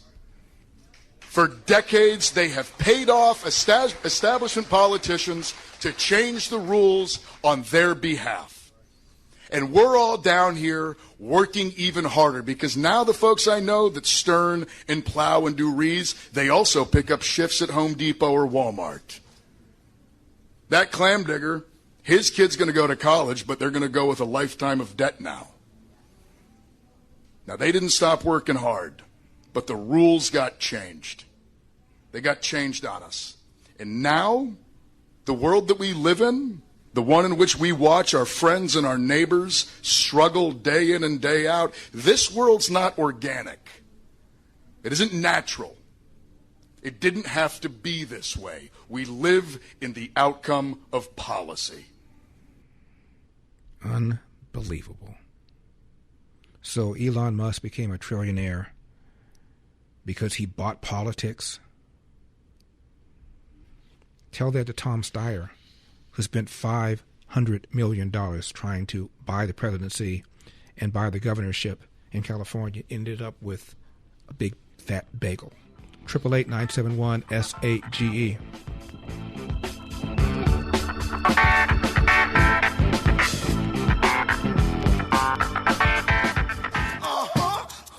You try to sneak by me now, didn't you?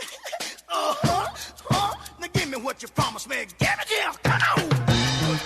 888-971-SAGE, 888-971-7243. I am Larry Elder. We are Salem News Channel. Ann is in Los Angeles. Ann, you're on the Larry Elder Show.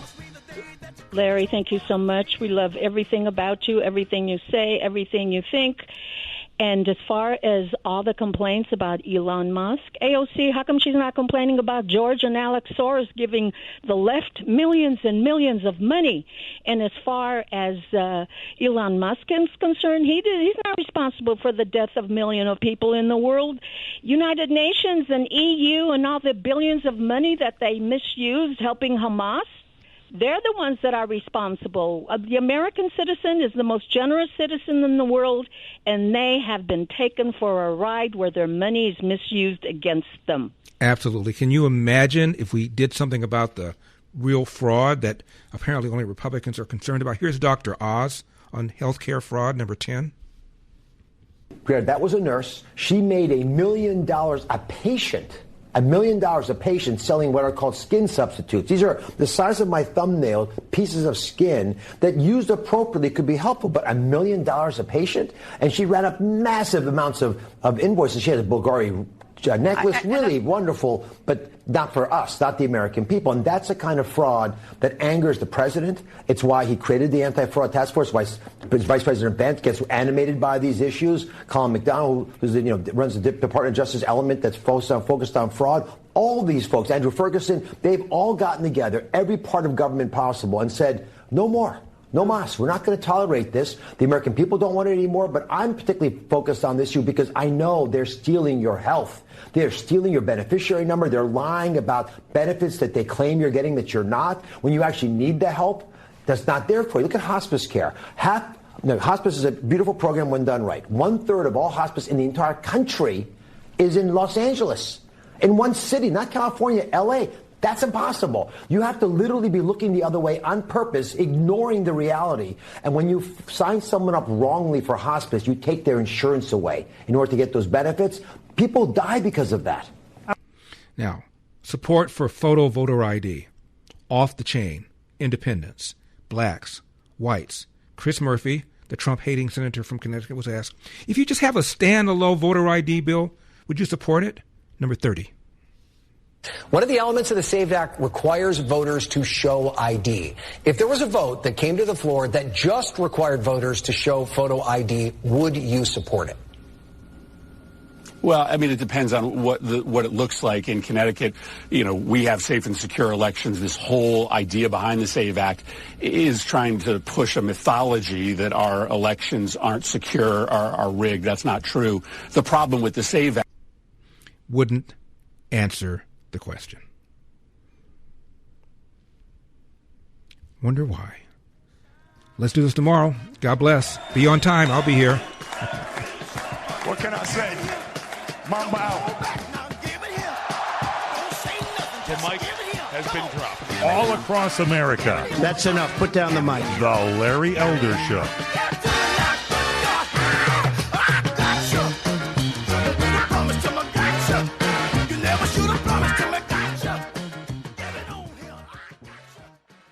In 2025, Americans lost more than $21 billion to fraud and identity theft. That's why so many people are turning to Aura. Aura helps protect your identity with fraud alerts, dark web monitoring, and up to $5 million in identity theft protection. And if you become a victim, Aura's 24/7 U.S.-based support team is there to help. Don't wait until your identity is stolen. Start your free trial today at aura.com/safe. That's aura.com/safe.